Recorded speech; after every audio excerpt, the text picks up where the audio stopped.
rasa memang sekarang terjadi pergeseran. Makanya kan tadi saya katakan pembiayaan yang berupa mikro itu mestinya masih bisa tumbuh. Sedangkan pembiayaan untuk konsumsi, sekarang ini kalau multi finance itu masih fokus di roda 2, roda 4, itu pasti akan tertekan. Karena konsumsi ini kan terus terang banyak sekali orang-orang yang masih memiliki cash, sehingga mereka itu sekarang temporary pindah ke cash. Sedangkan kalau kita lihat juga, untuk mendorong kredit, karena restructuring yang sangat masif, itu juga membuat para pelaku di industri pembiayaan agak hati-hati.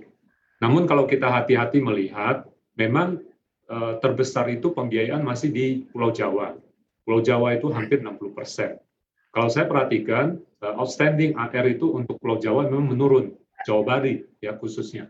Tapi kalau di luar Jawa Bali, itu trennya sudah mulai naik. Jadi rasanya sih strategi yang tadi seperti Pak Ivan katakan, itu bukan hanya di digital, itu yang bisa melakukan penetrasi ke UMKM, tetapi untuk pembiayaan tradisional seperti pembiayaan ini, perusahaan pembiayaan, kita juga mesti shifting.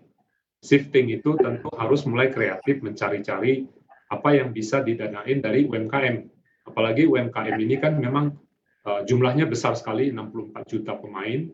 Kalau dibilang secara jumlah sumbangan ke PDB juga 60%, 61%. Jadi cukup besar. Ya rasanya itu dengan aturan OJK yang baru, kami akan melihat itu sebagai peluang. Nah itu harus dikejar. Kira-kira begitu. Baik. Berdasarkan dialog kami sebelumnya dengan OJK, ini sempat disampaikan juga kalau OJK ini meminta Multifinance untuk memacu pembiayaan produktif ke 10% mulai tahun 2023. Tanggapan Anda seperti apa, Pak Jojana? Ya, itu memang mau tidak mau harus dilakukan. Contohnya kalau di perusahaan yang saya bantu sekarang ya, ini kan perusahaannya tidak seperti multifinance pada umumnya. Kalau multifinance yang asetnya besar 1 sampai di atas 5 triliun, itu rata-rata mereka itu masih traditionally membiayai kendaraan roda 2, roda 4. Tapi perusahaan yang saya bantu, Smart Finance ini kami fokus ke UMKM. Artinya tiket size-nya juga kecil-kecil ya, seperti Pak Ivan juga tadi katakan, tiket size bermain antara 5 juta sampai hanya. Jadi kalau saya perhatikan di situ, pertumbuhannya udah terjadi. Tapi karena pemain kita yang main di area situ kecil, secara overall industri itu masih tertekan.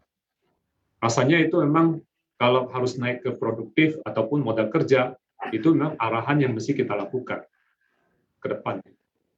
Baik, artinya kalau di Smart Finance sendiri tidak ada masalah begitu ya untuk menerapkan aturan ini? Iya. Tapi sekali lagi saya katakan, majority dari perusahaan pembiayaan yang 166 perusahaan, ini kan majority masih ke area pembiayaan tradisional roda 2, roda 4. Nah ini yang shifting, untuk men-shifting target segmen ini nggak mudah. Apalagi roda 2, roda 4 ini kan sebenarnya market yang cukup seksi ya. Jadi kalau ditinggal juga susah, kalau mau shifting, porsinya sangat besar. Jadi kalau untuk mencapai 10% dalam waktu cepat, yaitu butuh tenaga yang luar biasa. Kecuali multi-finance-nya itu seperti Smart Finance ini, fokusnya ke UMKM, cash lending, dan sebagainya. Itu dengan gampang, itu porsinya bisa ditingkatkan. Mungkin boleh diupdate new booking di Smart Finance berapa, Pak Jojana?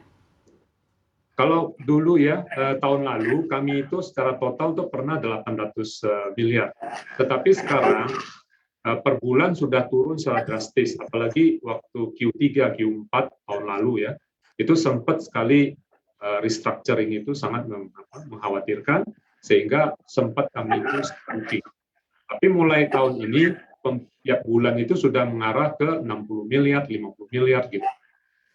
Tiap bulan ya. Jadi saya perkirakan sampai akhir tahun masih bisa booking 600 sampai 700 miliar.